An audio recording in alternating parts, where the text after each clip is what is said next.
And I wanted to reserve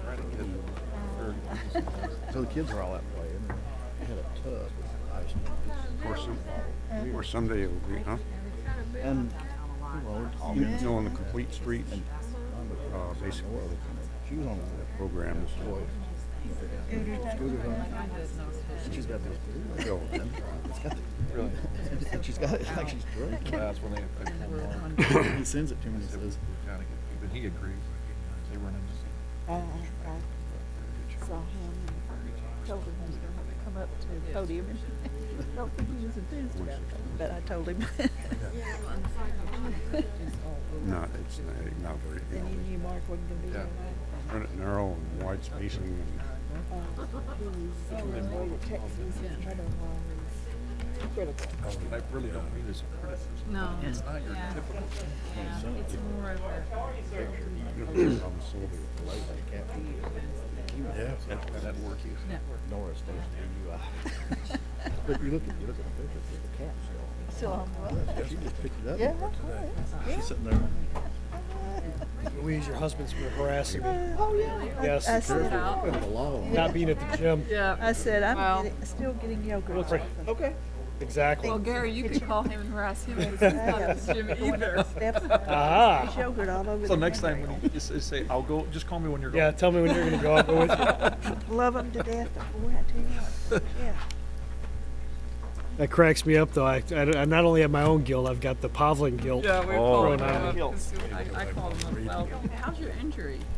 I'm getting surgery after July. That's what I thought you said Yeah. you were going to do. Yeah. Randy. But I mean, it's I Well, I got another Getting one old of those. sucks. it does. I'm falling apart. There's a t-shirt in there. Get home. Come to fitness. Most of the members in my gym could wear it. Yeah, exactly. Alex been in there though. Yes, I asked him. I said, "So how's Gary doing?" He says, "I don't know. We don't talk about that." Oh, okay, good. What? We Yeah, pass each recommended other. you for that, so. You've got teenage kids. You know how to. Yes. Well, yeah. I'm lucky if I get a run Yeah. through. How was your day? He comes over, he empties my refrigerator, and he leaves. Here you go. That's essentially it. Thank goodness I Well, I I got would this. have read that one. They do talk to me when I take away the cell I'm phone. surprised he didn't. Yeah. No, he- They'll sit and actually have a conversation with me, just biding their time. Trying to get their wedge their way back Yeah. in. So, The tourist, sports thing that, Gordon. That's really the only thing I can threaten him with is that gym membership. That's all I got left. He doesn't play the Xbox anymore. I Wow. told You know, Jim, I said, he pays for his own car. Yeah. So I've got the gym. That's it. The gym membership. It's it's nice though when they start. You can't hold the financial stuff. I know. I don't know that Jared will ever get there. There'll always be that tie. oh, hi, Teresa. Good to see you. Thank you. Yeah. Oh,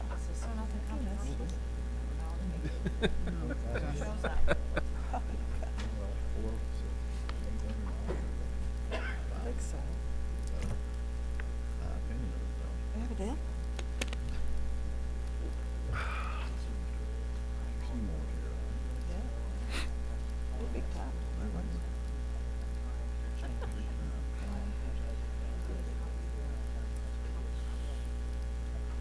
Interesting.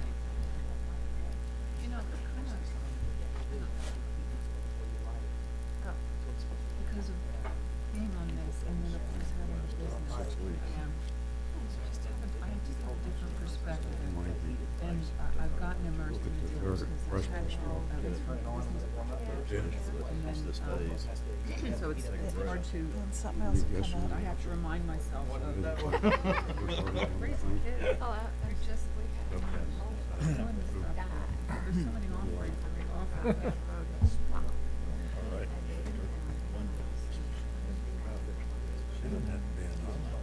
I tell you what, we haven't done anything since I don't September, know what you did. including Yeah. Don't Eat Out. We ate out. As You know, it's right. Yeah. probably since, Yes. once or twice in September. Well, also, I have to say that if Ready? I'd like to call the May 15th, 2014 meeting of the Farragut Municipal Planning Commission to order, please. First item is citizens forum, and I'd like to recognize we have a scout in the audience. If you would please come up the podium and tell us who you are and your troop and the badge you're working on. And we always appreciate scouts coming to see government in action.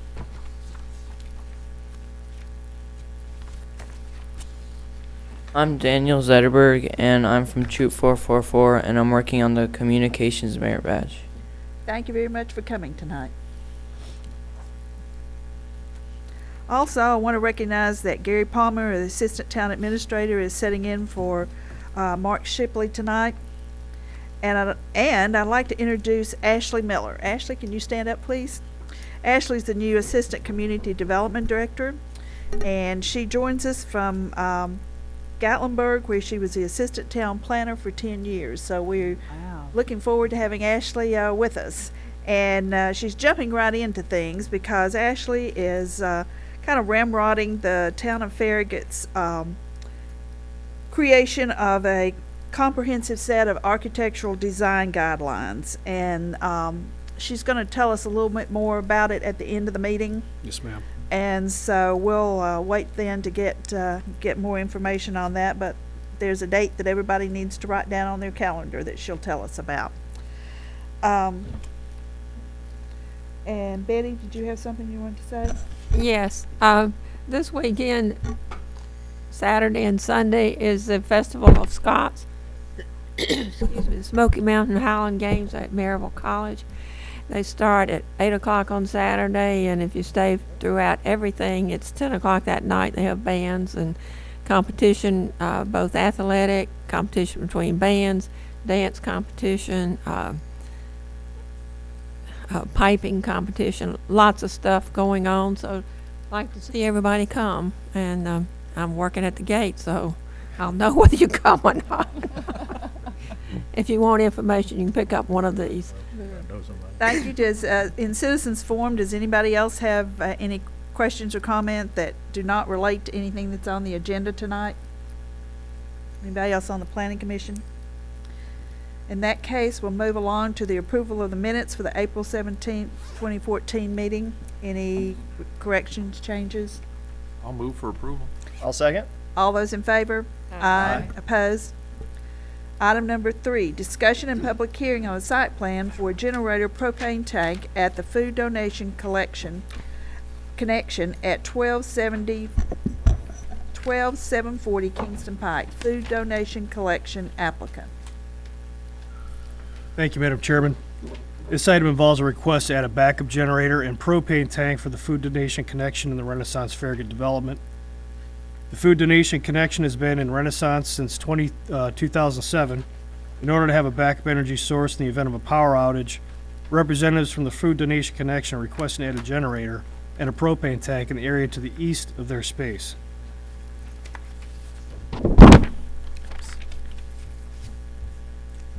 From a site plan perspective, the staff is primarily looking at the placement, access, utility provisions, compliance with the setbacks, and of course the screening requirements. And along with that, any applicable fire building codes. Included in your packet are copies of the site plan, the staff's comments on the original site plan that was submitted for review. I don't know if the applicant's here or not, but I would recommend that the Planning Commission have the applicant present their plan and ask questions. And the staff does have a conditional recommendation for approval, so we'll come back to that if you want. And tell us who you are and give us an address, please. Hi, hello, my name is Larry Costigan. I'm here representing Food Donation Connection at 12740 Kingston Pike in Farragut, Tennessee. So now, I understood that we might want to have some visuals of this, so I brought some pictures of the site. I know Noah, he is at the Renaissance. He's obviously the developers, he and Nick. He said there was an overhead, so I brought that. Is that something I give to somebody, or? Gary, can put that up. I'm gonna put you on the spot, Gary. Yeah. Curveball. I mean, I've got a couple of sets. I could pass them out, or I mean, I could probably draw it fast. Pam to the rescue. should I go over there? We have an overhead, but no operator. I have a Pam. Pam, 1-800-PAM. Yeah. I can flip the pages too. I can speak up if that's all right. Yeah, if Okay. you go over there, I'll flip the page. Okay, so I took a lot of pictures this afternoon. If you don't talk in the microphone, they can't hear you at home. Okay. For all those thousands of All right, people watching at home. for all the TV viewers at home, what I was saying was I took a lot of pictures this afternoon, and we can go really quickly through them to show you, just to give you different views of where it is. Just to tell you a little bit about Food Donation Connection, it's kind of a neat story. It's an overnight success, 22 years in the making. 1992 was established in Blacksburg, Virginia, by Bill Riggard. We've now spread up to working in 4 countries around the world. We're in 50-plus states, including Puerto Rico and Washington, D.C. 293 entities, which means we've got 293 corporations or partnerships that are donating through our program, and almost 8,000 agencies receiving food on a regular basis from us. That translates into last year, we worked with almost 15,000 donor members. We had 1.6 million pickups, almost 40 million pounds of food for a total of close to 350 million pounds, and we've never had any foodborne illness issues throughout. It's a labor of love that we do. It's a for-profit business. We operate to be sustainable. We operate like a nonprofit, put all the money back into the industry. So we've made our headquarters here in Farragut. We've expanded within the Renaissance. We now have 9 suites there. We just expanded into 3 more recently. And as part of our consolidation of our data center there, we're looking to have redundant utilities. We have redundant telecoms, fiber loops through both Charter and TDS. We have redundant hardware for all of our data systems, virtualized on multiple hardware platforms. And we have the goal of putting 2 generators on a platform out here with a propane tank to give us redundant power in the case of power outage. We have contracts with our customers to provide services. We have several thousand customers a day visiting our website, using our app to track the donations of food and to record those for the donors and the agencies. And those receipts are then tallied and marked back to the donors to give them the information they need for their tax filing at the end of the year, which we do for them to get an enhanced donation, for which we give all the money back to them and take a small percentage of that. These pictures, as we go through it, you can see that there's a narrow percentage of the view from Kingston Pike, but for most of the facility, the area is screened by the architecture and the layout of the site itself. One of the recommendations of staff was to use an enclosure similar to the enclosure. You can see it actually right there in that picture, the dumpster in the sort of the 3 o'clock position there. This is a block wall, 6 feet high with steel louvered gates. It's a pretty solid structure, and I think maybe more than we want to do. We've talked to several different vendors about how to screen this appropriately, and one of the things they kept coming back with was, why can't we just do, a vegetation screen where we're located in the very back here? We're going to put approximately a 16-foot square pad that has a small retaining wall in front and behind next to the tree that this picture is standing in the spot where the pad would be. And then we would, our goal would be to put something along the lines of those skip laurels that are up next to the dumpster pad around and in front of it, just to block this area right here so that no one will be able to see what's there. The tank will be buried in the ground, so it would be invisible for anybody to see except for a small, looks almost like a sprinkler riser. It's a little, like a 2-foot box where they can come and fill it occasionally when they put the gas in. Yeah, right here. So looking there at about the center there, behind the trees and the laurels and next to the 2 pine trees in the back is the area where the pad would be. These generators are pretty small compared to some generators. They're about maybe the width of this, well, they're almost like this if you put it down on its side, maybe 4 foot by 5 foot by about maybe 4 foot, and there's 2 of them. Each one is 35 kW, so compared to some of the, megawatt monsters that are out there, these are not giants. This is the dumpster pad that they're suggesting that we build something like this, and we've talked to a lot of people around there, including some of the people that are in the building, and they all said, why do you have to build such a big thing for this? So I'm hoping that we can show you that it's not really something we need to do. This is again just another shot here to the end, looking that it's well screened from the street. There's no visibility from that side. From the other side, this is about the only spot you can see it, which is next to the sign looking in. And if you were looking for it, now keep in mind this is Kingston Pike with no stops, so if somebody's flying by here, it would not be something that would be obvious to anyone.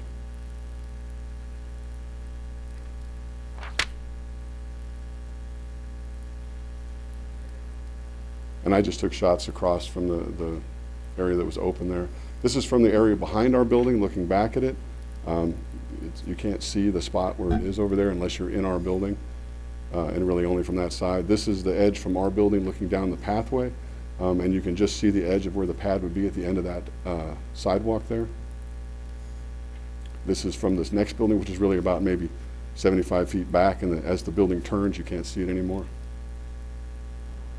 This is the site plan, and just because I know you guys have that up there, if you go to the next one, please, Gary, you can see I did a close-up. So this is the location, the building there on the left.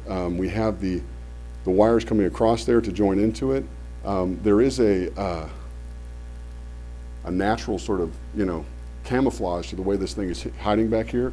So what we would like to do, and it's not on the drawing because we were just talking about this over the last day when we found out that we had to, you guys had recommended building this enclosure, so we've been scrambling to talk to people, was to put some sort of barrier in front of it, similar to the shrubs that are around the dumpster area.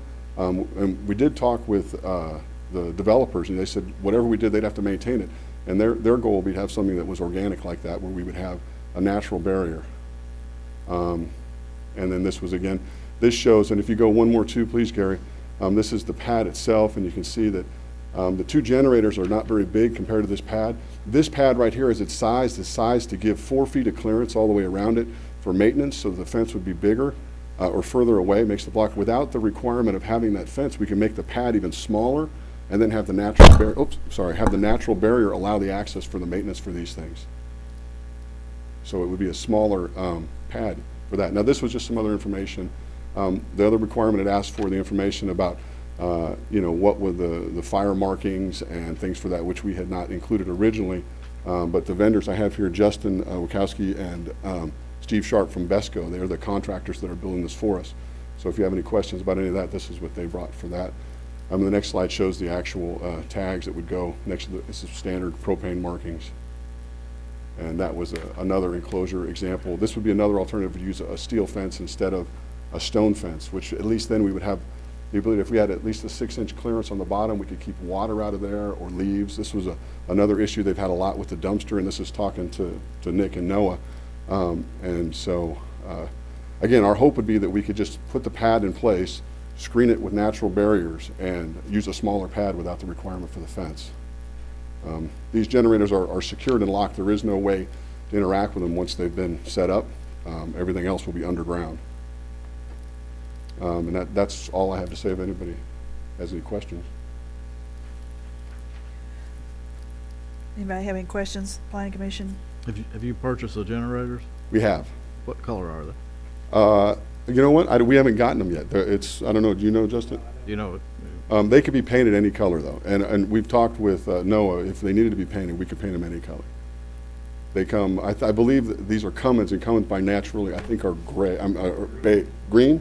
Okay, green. I don't know if it's green or beige. Okay, green. But it's 2 Cummins diesel 35 kW generators. So like 2 big, like 4-drawer file cabinets or so, side by side. Maybe a little wider, a little lower. Is any landscaping going to be coming out for this pad to go in? There is one tree that is in there, and you can see it kind of in this picture. It has no leaves on it. It's sort of almost invisible there. It's just a couple feet to the left. Not that one. That one will actually be okay. Not that one. There's one about maybe 15 feet to the left of that. You can barely see it right there. That tree will probably come out. Now, if the pad gets smaller, we might be able to leave it. I don't know. It would depend on exactly where it falls. Bury the conduit. So our plan would be to put a row around the front of that make a ring around it, and have that natural barrier to obstruct it. And these would be mature shrubs that we would put in there, not little twigs or anything. And the connection is going to be underground? Correct. It runs down. We actually have it stubbed out already. It's under that stairwell there. So the conduit would run underneath that area there, the overflow area, and it's all been engineered out to map up with what we have in there. And then all the switching and the panels and all that stuff are located inside in a ground floor. Oops, excuse me, in a ground floor room in our office. In that suite there are 12 suites in that building. We have 9 of them, and we have all the left side there. So all that's left is the restaurant, right? And then another question I have is this going to be visible from the neighborhood behind you? No, not unless they had, you know, a lift or something. That wall is, how tall is that wall, Noah? I mean, About 10 feet right there. yeah, and so we're going to be very close to that wall, and you would not be able to see that. I don't- Matter of fact, that wall is 65 feet off the property line. You'll be doing monthly testing or We have a- transfer switch testing? We have a maintenance plan that we purchased in advance. The schedule is quarterly testing. If we were just talking about it today, we would probably run it once a month just to make sure that we had it working. I mean, a minimum once a quarter, probably no more than once a month. That would be the plan. I don't know, I've never had to be responsible for generators directly. We're kind of taking our cues from the experts here. I'm just wondering about the noise attenuation. and Yeah, duration of the they're test. not, 10 minutes, 15 minutes, should be a small unit. That's exactly right. Yeah, when I talked to the guy about he said basically of the four maintenance sessions, 3 of them are considered small maintenance sessions, and they would be just like that, about a 15-minute session or so. And one of them would be slightly larger, which might be more like a half an hour or so, maybe 45 minutes. And these are propane-driven devices, so you know, it's not as far as I know. I don't know. Do you know what the sound rating is on them? And what does that mean? Okay.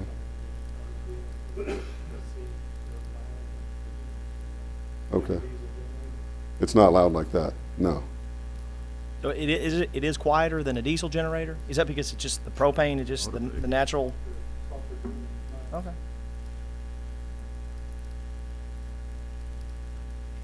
You know, I think you've brought a reasonable solution. I mean, quite frankly, where you're having it located on the property, it's not it's not in a traffic area where you're gonna have vehicles driving around it. I think your proposal is, from my perspective, is acceptable, so. Great. Thank you. And we did notice too that there's rock in this hill, that we've had some work done there in the front already. We know Nick and Noah, so burying the tank will be no problem either. So that'll be out of the way. If you look at those drawings, we had originally talked about maybe trying to bury it, but since then we found out that won't be a problem. So for sure we'll be able to bury the tank, and then the plat will be behind it. Gary, how does this work in with our 3 stipulations here? The staff has a conditional recommendation for approval, and I'll read these to get them in the record. And I don't know, did Mark provide you guys the? He did, yes. Okay. Thank you. So we're recommending approval subject to the following comments being satisfactorily addressed. Provide the concrete mounting pad design details, including but not limited to slab thickness and method of point connection between the tank and the slab. Placarding in accordance with the NFPA 704 and the International Fire Code was not shown on the last site plan, so they need that, I guess, still. That was that last page Okay. there, yeah. And then address how the proposed screening is architecturally compatible. I don't know, had you guys discussed the vegetation screening with Mark? Not in detail, no. Okay. We were kind of looking at fencing options as a way to do it, and then in conversations that we came up with after, in different open fencings, it really kind of lent itself to, do we need a fence at all at this because of the way it's located? You know, there are other generators and propane tanks, like for example, Ace Hardware has, you know, their propane tank is right out there in the open, and you know, even though that's a parking lot, they sell it. I mean, it's so, we didn't figure that would be That's a not in the town of Farragut either. Loudoun County. Oh, good point. Good point. And I Just- think, you know, I would recommend, I think Mark would agree, that if you can do it with vegetation adequately, then that would be preferable to any material use or any The- structure. Yeah. I do have a question of the commissioners. How is this different? We require mechanics for the building to be screened. How is this different? It's not. It's the same thing. I mean, it all falls under the same category of mechanical units. So we're opening up the possibility for vegetation in the future. I think, let's read the ordinance here. Such units shall be screened with opaque materials and should not be visible from adjacent properties or rights of way. Such screening shall be architecturally compatible with the building the units are serving. You know, I think part of the difference here, though, is most of the time, the mechanical units are either on the building or right adjacent to the building. Where this is, I don't know, I couldn't read the dimensions on it. You gotta, what, be 20, 30 feet Yeah, away it's, from the it's building? roughly 35 feet. So, you know, I think, in the other cases where it's right up next to the building or again on top of the building, you know, it makes sense. But I think in this case where we can use shrubbery of some type, I think it. To me, it's I more think it's gonna compatible look better. with the area it is by putting the Yeah. To vegetation. have a brick wall in the middle. Yeah. It might look silly to have a brick wall in the middle of a field. Yeah. Like a lawn. Anybody else have any questions or comments?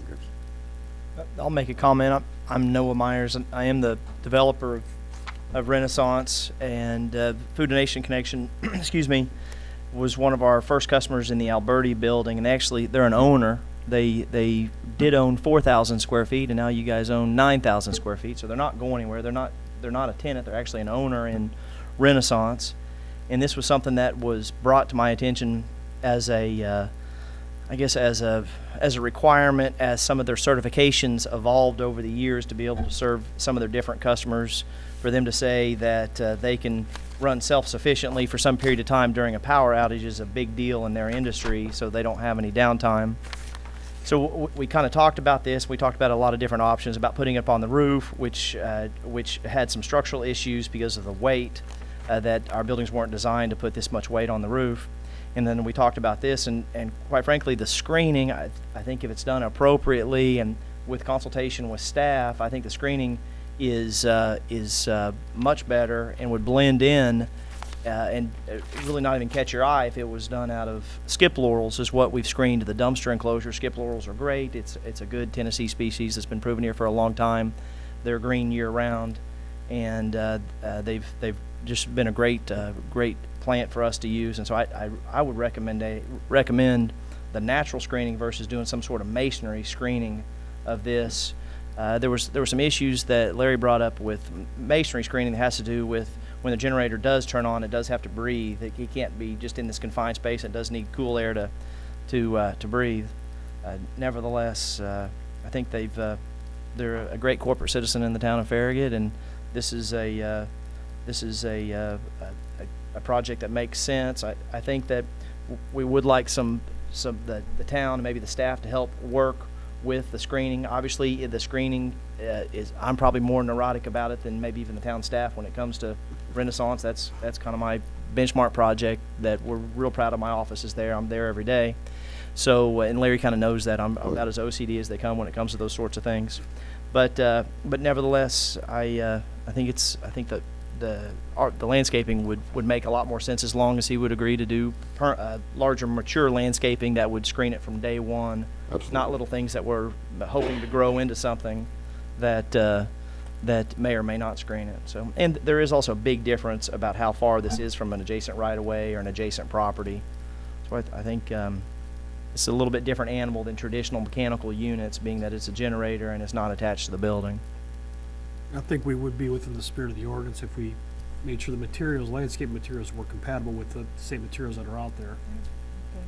So I don't think we'd have a problem working something out one way or the other.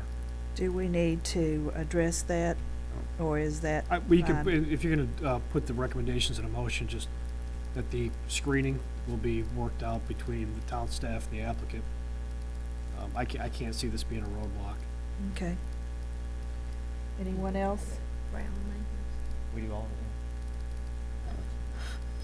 I'm gonna make a motion for approval then with the modification of item number 3 to the wording that Gary just stated regarding working out with town staff appropriate screening. So I'll make a motion to approve, please. Second. All those in favor? Aye. Opposed? Abstain. Thank you for coming tonight. Thank you very much.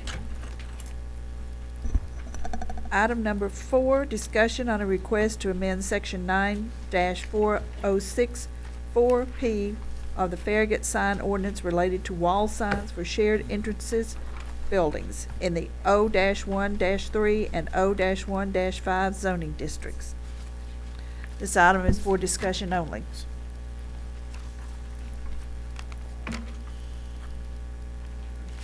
Thank you, Madam Chairman. A detailed background to this item was provided in last month's packet. Per the Planning Commission's request, the staff met with the applicant on May 1st to discuss the point raised at the Planning Commission meeting on April 17th. Points raised. These points center around whether additional wall signage was needed and would be something that the Commission desired, how this signage would be calculated and then allocated on the building, whether the signage would be visually consistent, and what could be the implications for other buildings, both existing and those that may be constructed in the future.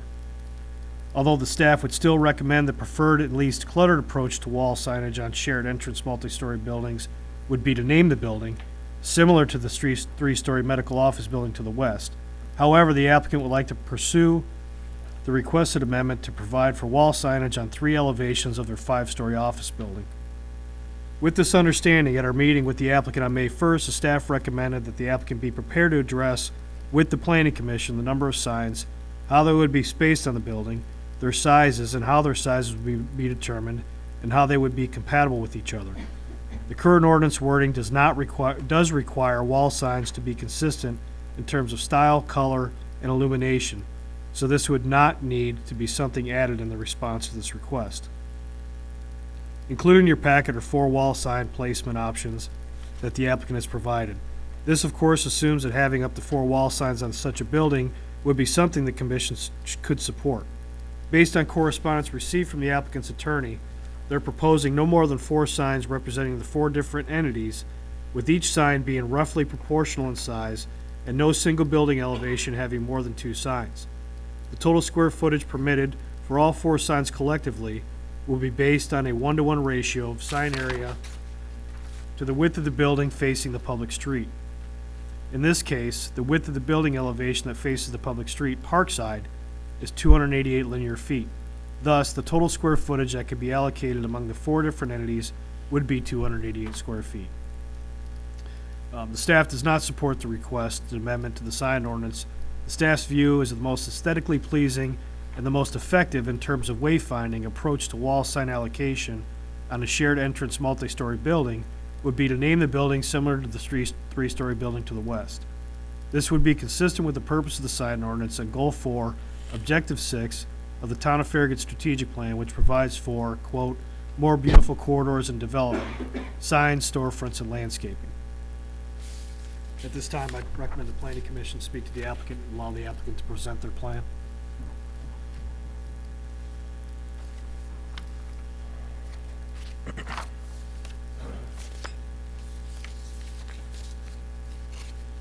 Arthur Seymour Jr., 550 West Main Avenue, Knoxville, Tennessee. I am here on behalf of the applicant. The building you're looking at obviously is Parkside Plaza 1, and that's the one we're discussing. It is the only building, as I understand, that is located in the 015 zone in the town of Farragut. And I have Mr. Fears, who is one of our leasing agents here, and he can either say amen or come up here and address you all, or Mr. Fentress directly, excuse me, about the importance to corporate tenants of corporate identification. The signage that you see on this building is important to Regions. We think it's attractive. Same with Raymond James. We're simply asking that we have the opportunity to put up to 4 signs on the building. No more than 2 on the front, which we presently can do, but also allocate part of our signage to the, using this building as the example, the east and west side of the building. We're not asking for an increase in the total signage for the building. It would remain the same, 288 square feet or whatever it is based upon the linear frontage of the building on a public street here, Parkside Drive. We're asking that you all consider and allow us to go forward working with your staff to permit this type of signage on an office building. I would submit, and there were 4 other options, and this is the one I think, the one just before then that we really liked.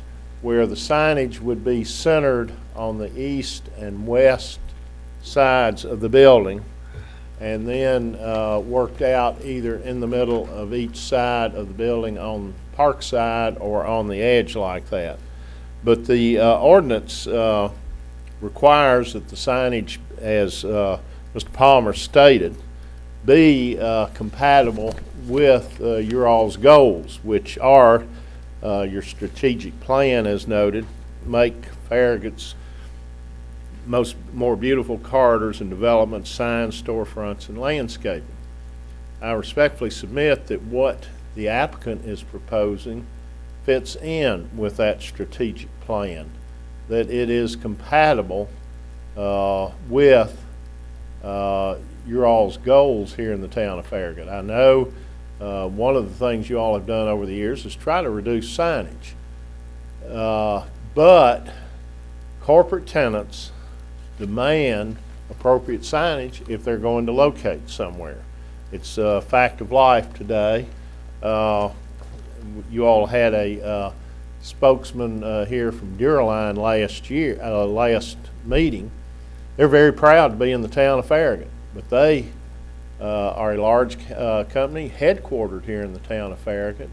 And right now in this building, unfortunately, because of the leasing situation, they cannot have a corporate identification on this building. And they are, I believe, Matt, they're the largest tenant in the building right now, and one of your larger corporate employers. I don't know whether this ordinance would apply to any other buildings that might be built, but I would assume because of the traffic counts here in the town of Farragut, your proximity to the interstate, that this would be an attraction to other office developers who would consider locating here in the town of Farragut because of the demand by tenants for corporate recognition and corporate identification. And that's what they're after. They're not advertising price or product or anything else. It's a matter of corporate pride. Matt, do you want to come add some things to me? You're in this business day in and day out, and you know what corporate tenants demand in an office development. And I think it can be done very tastefully within the parameters of your ordinance. We're simply asking for the right to allocate part of the assigned square footage to this building to put signs on the east and west side. Let me ask this real quick. Maybe this is just an illusion or something, given these pictures, but when I look at this, I see a great big sign that says Raymond James, and I see a small sign that says whatever that says down there. Regions. Are these all the same height letters? They should be. I think that's perspective based on the photograph of the building, Mayor. When we discussed this with Mr. Shipley a couple of weeks ago, we thought the signs should be roughly proportional to one another in square footage. Well, that's what I would think. I just wonder if it turns out that way. And that was one thing I think we all agreed on. Height would be the same, width. Maybe Raymond James would get a little more length than Regions, but they would be proportional to one another. And it all stays within that 280 whatever, right? Yes, we're not asking for any change in the allocated square footage. We're just asking to be able to relocate some of that square footage. We would still be limited to the same 1-to-1 ratio. 1 square foot of signage to 1 frontage on a public street, in this case Parkside Drive. Okay, thanks. My question last week, Gary, last month rather, was granted this is a different zoning area, but how does this reflect for other zoning areas when people come to us and say, you allowed them to make this change, what can I do? It's a tough call because, you know, I understand it's Class A office space. You want to make sure you can market it properly and get good tenants. And at the same time, you know, you have another maybe boutique store owner in a C1 district that wants to maybe have same double frontage type of sign situation. How do you turn that down? That's a tough one. But it does play into that. That we, it is our responsibility to look at the town as a whole. Correct. Anyone else have any questions or comments? I have a concern. If you put this building, and conceivably that could happen, on the other side of the highway, on Outlet Drive, and face the highway, you could potentially have 6 signs on the building. We're asking for, I understand. that the That would- ordinance amendment limit it to 4 4. signs with no more than 2 on any one frontage. Okay. And that would be dealt with the ordinance language. I think we agreed with Mr. Shipley on that, or we all agreed on that. I have a slightly different view. At this point, and you showed us some buildings that were off the highway down by Paper Mill. They had 1 sign per elevation. And that I could support. But I think this gets busy to me. It looks busy when you're coming down the road, and you do come down the road and you'll see 3 signs on as you're approaching the building. To me, that looks busy and chaotic. That's my concern. I have a concern also of safety. I think when you're driving down Parkside Drive, if you have to look up, you take your eyes off the road, you need to have an address or a sign right there where you can see without taking your eyes off the road. Here, you can maybe be driving towards Knoxville and looking for Duraline and you don't see it because you're looking all around. You have to go beyond it and vice versa the other way. So I see it as a safety issue of having it up there. What is on the sign by the street? There's what does it say? Does it say Parkside 1 Parkside Plaza, I think. Plaza? Yeah, yeah. But beyond that, it does not identify. There's no other identification for tenants in the building until you get inside and you have a building directory. I'm one of those people that would not look for the name. I would look for the address. All right. I'm probably minority, but I'm one of those people. Well, it's probably a mixture of direction, but also the ability to attract tenants to Class A office space, and this certainly is the ability to give certain tenants corporate identification to the building. We're in one of the bank buildings downtown. It says First American. First American? No, not First American. It keeps changing the name. Is it Bank of America now? They would not be in that building, and they have a very small branch if they did not have the signage. Now, as a law firm, we've been there for 25 years. We move about every 25 or 30 years. We just say, we're in the Bank of America building. But in a building like this, where you're trying to get major corporate tenants, they demand it. I noticed downtown, the first, Mark and I had talked about this before the meeting. First Tennessee has their logo on all 4 sides at the top of the building, and as you go in, Sea Ray Boats just moved all of their offices into the First Tennessee Bank building. They now have their corporate identification there at the main entrance to the building on Gay Street. And I suspect, Mike, that was a serious part of the negotiations on that lease, or otherwise they would not have done their expansion there. They would have looked elsewhere for office space.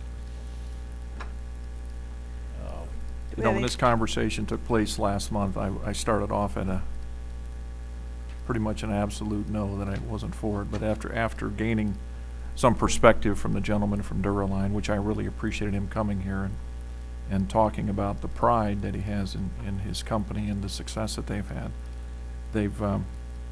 he's been able to get me to switch the other direction.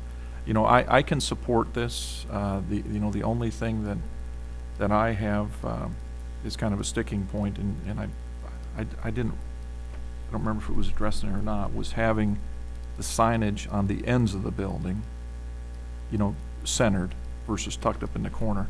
That'd be the only request that I have, and I'd have to go through and read that again to see how that wording ended up being. Yes, you know, preference number 1, I think, and 2 both look that way. But I understand where you're coming from, and I could support making this change.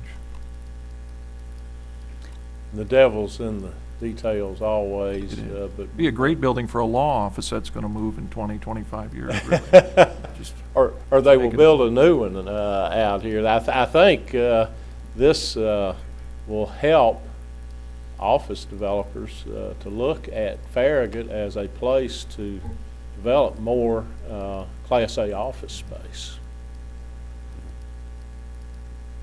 I guess one of the issues I have that when considered this in the past is that the building ought to have a name, and then that be it, with signage out, street sign out front to identify the tenants. And what bothers me is that when you have this type of signage, when the company goes away, the signs tend to stay there for a very long time and deteriorate. And it's just that's an aesthetic issue. I don't know whether it overcomes the ego issue or not. Do you all, Gary, do you all have something about removal of signs after a business leaves? They're looking at, I know in some other jurisdictions. I'd have to check to see if there's anything codified. We do, Gary, 60 days. Yeah. Yeah. And that could certainly take care of that issue. I think what you've proposed is a big difference than what we've talked about the last few months and even last year when this was brought to us. And I think what gets me warm and fuzzier about it is that your total allocation of square footage is the same. And so I would much rather see 4 smaller signs, 2 on the side elevations and 2 on the front, than one big giant. Let's say you'd be eligible for a 16-foot by 16-foot sign on the front. And I do think for corporate branding and corporate identity, it is important to a lot of customers and a lot of prospective tenants. I'm not necessarily sharing the same concerns that Miss Betty has about the kind of the waypoint issue, because I think most people are going to look for the street address and Parkside Plaza and would hopefully identify the building as Parkside Plaza. But I do think that it does meet the spirit of what we've enforced in this town for a long time, and that is that 1-to-1 ratio. You're still in that 1-to-1 ratio of based upon your frontage on a public street, and so I think we're real close to having my support on this as well. Sounds like a billboard. I'm a little concerned that as we change this ordinance for this particular building and do this, okay, so you're only going to have the 4 signs. Someone builds another building where I've proposed, and they come along and say, well, I just want 2 more signs. They're still going to fit in the 288 square feet.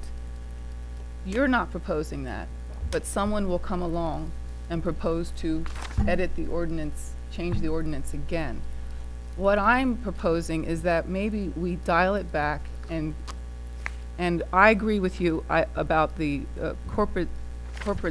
corporations wanting their signage on it. Let's simplify it and dial back what we've got to 1 sign, 1 entity, 1 elevation on the buildings.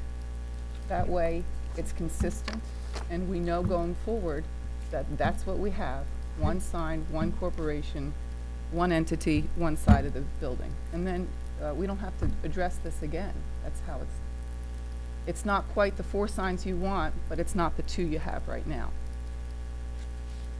I think one thing that we're overlooking is that part of the penalty that this building has is because it has one entrance. And when you're having a strip mall that has multiple entrances, maybe the same number of tenants, they get multiple signs. So Kroger is even an example that they have two entrances, they have multiple entities within Kroger. One is the jewelry store, one's the little clinic, the Starbucks, and each one of those is getting a separate sign. I'm not pro-clutter by any means, but I think what's happening here, had this building, now the elevations that face the sides is a different animal, but if this building had entrances, if this building had 10 entrances on the front facing Parkside Drive, they would be eligible for 10 signs up to 288 square feet. Just because the architect and the developer designed to have this building with a central entrance and a central lobby and then distribute their tenants within the building, where they're getting penalized for that. I think that's something that we need to keep in mind, that somebody could design the same building a little bit differently and get a lot more signs and be eligible for those signs under the ordinance as it's written today. And what we're doing here is at least we're putting a maximum number of signs. If you're ever in the 013 or the 015, we're limiting that today regardless of how many entrances a future developer would put on that future building. I'm just concerned about the can of worms we might be opening by not having something consistent, or different size buildings, or different layouts of buildings.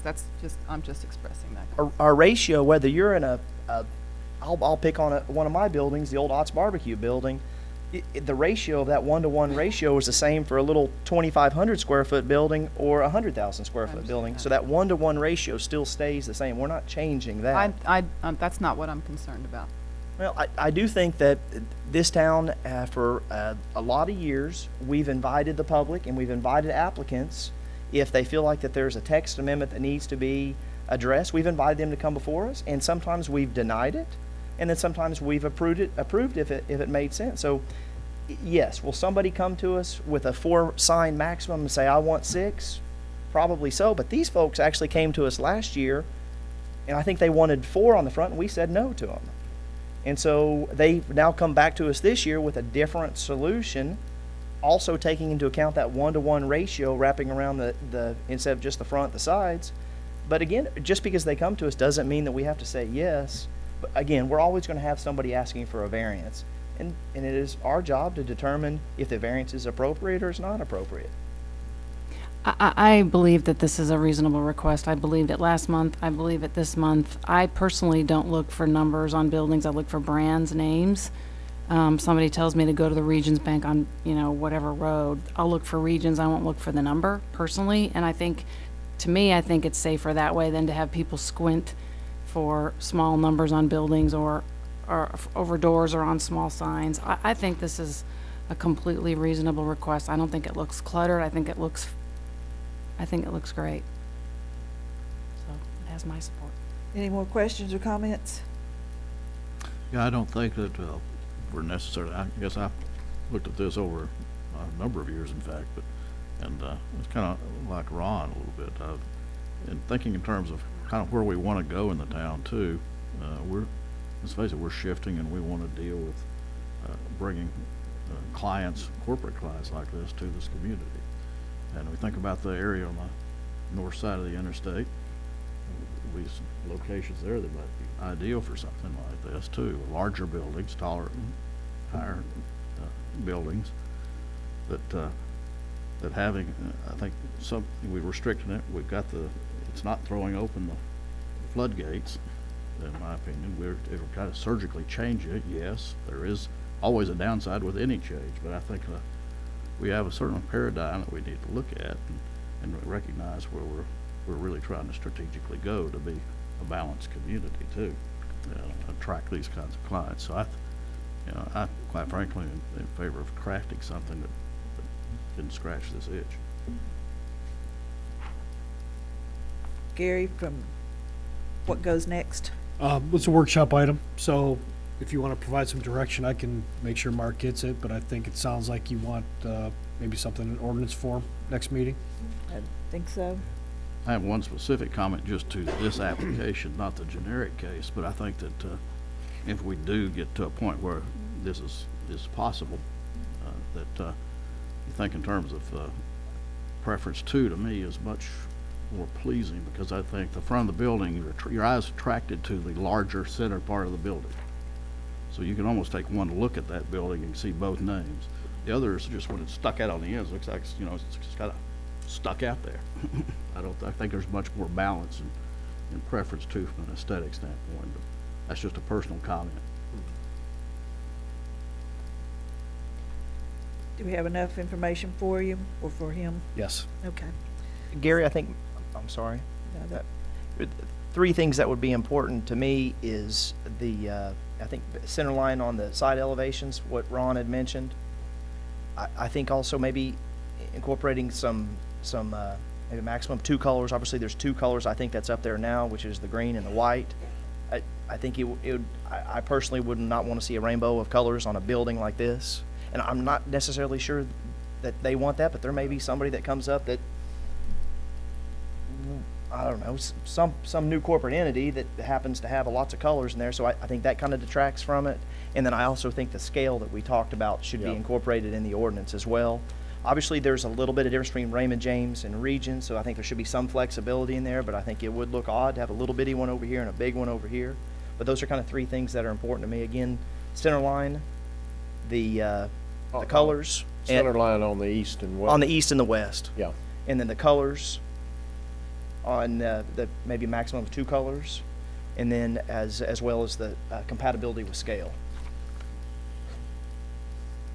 Safe to assume that you're probably going to get with Mark as soon as he gets back. And Yeah. Okay.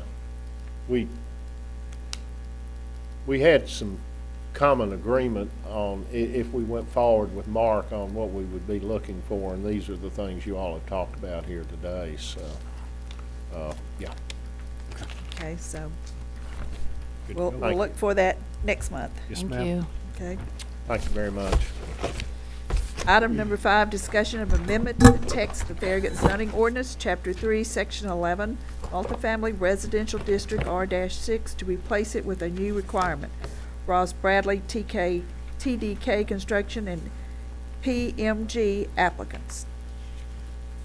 So workshop item.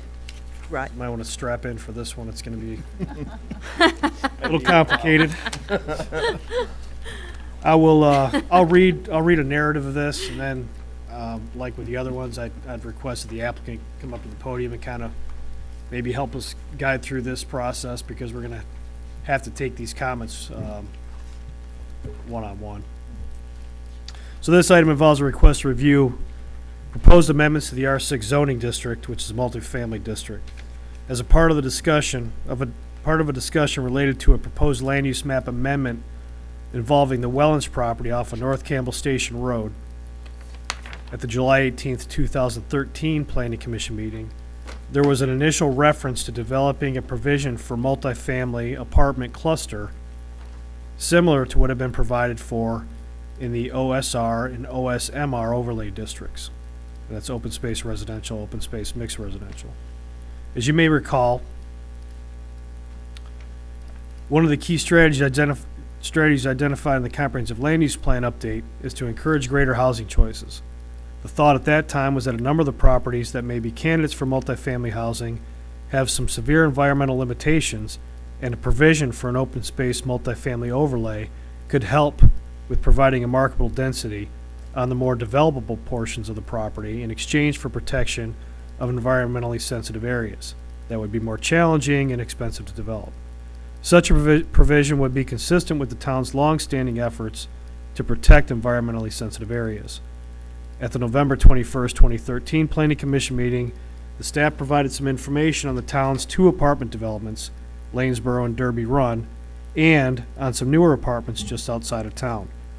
The goal at this workshop session was to inform the commission on what we currently have in place and what is occurring in nearby areas, and what options we could consider in relation to multifamily residential. Prior to and since this workshop session in November, the staff has been approached by different individuals interested in pursuing multifamily development in the town. After review of the existing R6 zoning district, the town received 2 applications to amend this aspect of the town's zoning ordinance. Though an ordinance amendment is typically not tied to one specific property, the properties that each applicant is interested in developing are very different and may need separate approaches in terms of appropriate ordinance provisions. One of the properties in question is the Wellens property that was discussed at length during the requested future land use map amendment that was presented to the Planning Commission in July of 2013. As you may recall, this property has roughly 8 acres in the area closest to North Campbell Station Road. Let me see if there's a map in here.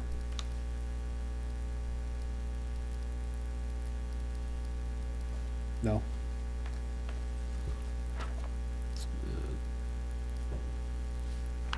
As you may recall, this property has roughly 8 acres in the area closest to North Campbell Station Road that is relatively flat and developable. The remaining portion of this roughly 30-acre tract includes drainage to an intermittent stream that bisects the property and that is flanked by a very steep and heavily tree-covered slopes that range from 20% to nearly 40% in grade. Properties with such environmental conditions could be appropriate for multifamily open space overlay or an open space plan unit development option, where provisions were in place through relaxations in height, placement, buffer strips, and density in exchange for providing substantial open space. This would also lessen development costs because the improvements would be clustered in the developable portion of the property without the need for costly grading and access and utility extensions through very challenging portions of the site. The areas devoted to open space could then be used for passive walking trails, picnic areas, birdwatching venues, and other relatively inexpensive enhancements to the development. The other property where multifamily is proposed is off of Grigsby Chapel Road in the area between the West Side Unitarian Universalist Church and the Chapel Point subdivision. Though this property does have some environmental challenges, it's relatively flat and has fewer topographic related issues than the property off of North Campbell Station Road. It is possible that, if deemed appropriate, targeted amendments to the R6 zoning district would permit multifamily development on properties with much fewer environmental limitations. Discussion. Prior to any text amendment being issued, the staff encouraged the 2 applicants to get together and consider filing a joint application since they were requesting an amendment to the same section of the zoning ordinance. The applicants chose to file separate applications, even though a number of the same provisions of the R6 zoning district are being requested for modification. Specifically, the following significant amendments. There are other amendments requested, but they are more minor, to the R6 zoning district are proposed. Any differences between the applicants will be noted below in the applicable sections. I think both applicants are here tonight. Do you guys all have these comments? Okay, so I would just request that maybe they could either individually come up and present their plan and talk about some of these issues. This is a workshop, so maybe get everything out on the table now and discuss it, or they could talk about it jointly, however they want to do it. Hi, I'm Ross Bradley. I am obviously one of the applicants. Appreciate you guys considering the revision to the R6. You know, one of the things that as we go through this process, there's quite a few changes that I would recommend is not so much consider one specific site, because as you know, no 2 sites are the same, but look at a general amendment change to what you feel would be comfortable for, let's say, an average site here in the town of Farragut for R6. And as our company develops properties throughout the South and Midwest, we one of the things that we've seen in other municipalities that has been very helpful is to have a second option for a multifamily PUD or planned unit development that can be specific to a site. And what that does is that allows you to dictate density, setbacks, green space requirements, all that are specific to that site. Obviously, there's certain sites, as you mentioned, the other site has certain characteristics that is unlike our site. And so that would be maybe our recommendation for our experience. We currently have 7 projects under construction today throughout the South, almost 1,700 units. And so that's kind of what we've seen, and I'll be happy to answer any questions for maybe what we've seen as best practices, but But I would caution you about looking at a specific project as you're looking at R6, because the next applicant that comes in will be asking for additional changes. So we can take this bullet point by bullet point. I'm sure you guys have certain comments that you can make. I also brought with me some booklets that I can share with you on how we've gone through the PUD process in other markets. And what that essentially consists of is a site plan that shows exactly what the site layout is at the rezoning stage. It'll be specific to that property, because I know in certain situations, neighbors will get concerned about generally zoning a property next to a neighborhood, a specific zoning that may require an intense use that they may not be comfortable with. What we found is, in some situations, when you go in with a planned development that's already got a layout, and that we can sit down with a neighborhood and say, here's what we want to do. We recognize that your homes are close to our development. We need to put additional buffering in. We need to really look at where our headlights are going to be shining in on your property. And those are specific things that we can address per property. And so I'll be happy to share those booklets with you guys if that would be helpful. Two of them are apartment deals, and one of them is a assisted living senior housing deal. But it kind of gives you some variety on how we've done it in other municipalities, just so you can kind of see what that looks like, because I know that sometimes is helpful. So I'll grab those. Madam Chairman, if I could just make one quick comment about the workshop. When we met with both applicants, I met with Mark over a few times, and I'm sure he's met without me, but our direction has always been that, if you want to make an amendment to the text, to go back, look at your plan, talk to your folks, and come back with what will fit for your plan. So that's what they've come back with, are amendments they specifically want to see done in the R6. So just to clarify that, they're going to go over those amendments, and I recommend they just do that instead of following along. And I think that'd probably make this process go a little easier. And if I might mention, the recommendations that we recommended for the R6 really don't apply to our project. I just kind of took an average of most of the developments that we've done here recently and made those recommendations on there. And that's simply all they are, is recommendations. And we certainly can discuss those and why we made those recommendations, and I'm sure the other applicant can as well.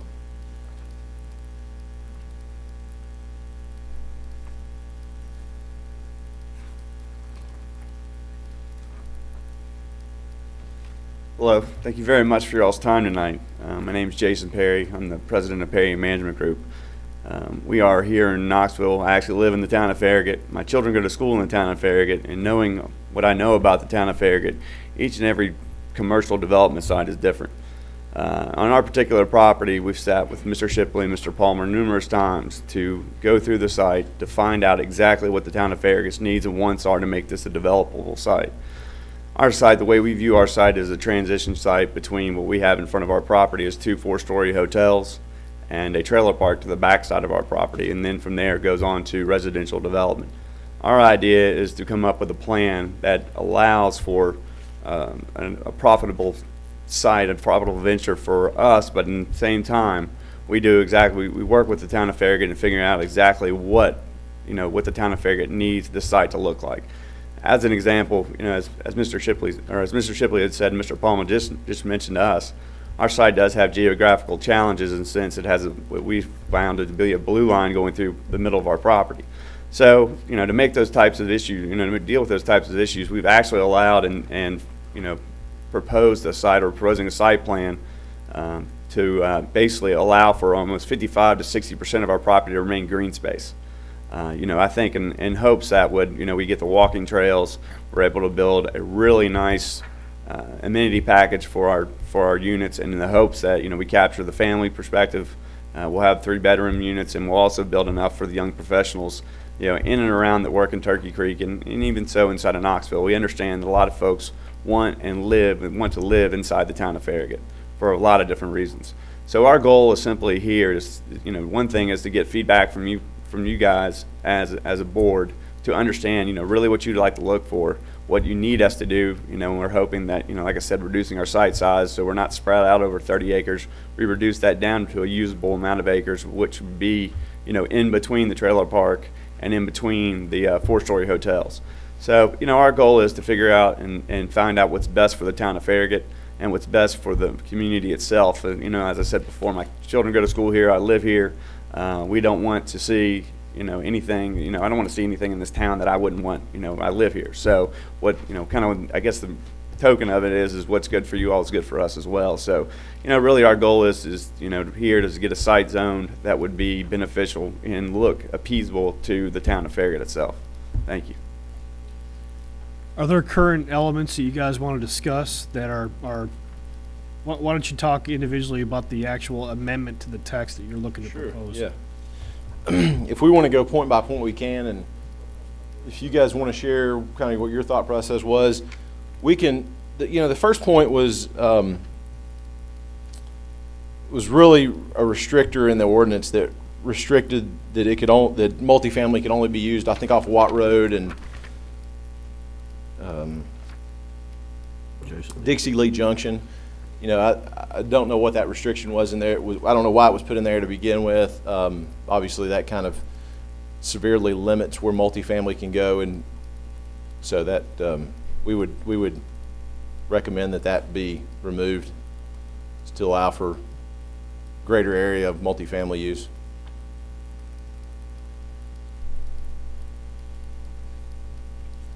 You guys, let me know if you have any questions, or I'll keep going. Keep going. Okay. The second one was a building setback request. What we did is, I think the current, and I'm going back on memory, I think the current building setback is 50 feet today. That is very intense compared to what we see in other municipalities. We requested, I think, 35 feet. What we did in our request was that I think the intent of this is to not have buildings right up against a property line where you have single-family homes or even attached condominium-type homes, where you have large-scale buildings overlooking other residential properties. And I think that's a concern in every municipality that we go into. What I recommended was that we look at building height as it relates to setbacks. And so we recommended a 35-foot setback with a 35-foot building height. So if a building exceeded 35 feet, and the way that's calculated is it's the average peak of the roof. So you take the height of the roof, and you're going to the mid peak of the roof to calculate that 35 feet. For every foot above 35 feet, that building has to sit back an additional foot off that property setback. So if you've got a 40-foot building, it would require an additional 5-foot setback, which would then make the setback 40 foot. And larger the building, the farther the setback, with up to the height restriction. So, any questions with that one? You guys have anything else to add there? Okay. So that was 35 feet. The next one is the buffer strip. This is a unique one. This was one that I think Mark had mentioned that was a real hot button for the municipality to maintain the existing landscape buffers throughout the city. I think it's a great thing to try to preserve mature vegetation. It certainly makes sense, and we understand why they're wanting to do that. I think the problem is, and maybe this is addressed through a PUD scenario, is certain sites have certain topographies that restrict, and I know that's your all's issue there. I think the current buffer strip requirement is also 50 feet. It's hard to have a buffer strip requirement that is the same as a building height requirement, because as the buffer requirement is currently written, you can't grade in that buffer strip area. So you can imagine if you've got a building that's sits off the property 50 feet, and you've also got a buffer strip 50 feet, well, you can't do any grading to prepare that building pad. And so what we recommended, we talked to Mark about it, and I'm not sure what his recommendation is. You guys may be able to go back and look and see what his recommendation was on it. We recommended 25 feet. We came up with that because I think that's the current requirement for the commercial use setback. We didn't see any reason for residential setbacks to be greater than commercial setbacks. We didn't feel like that use was as intense as a commercial use. And so we asked for 25 feet. That gives you basically a 10-foot area that you could still grade out before you have your building setback. And obviously there would still be landscaping that would be planted, that could be planted within that 10-foot difference. But it allows developers to come in and have some flexibility with being able to grade outside of that buffer setback and building setback. Any questions on that one? The buffer for commercial is actually 35 feet. 35? Office, Okay. office is 25. Commercial 25, okay. is 35, just to let you know. Thank you, I appreciate that. So it would be similar as office. Anything else? Oh, this is moving fast. I didn't think it was going to move this fast. It's a workshop. We're listening.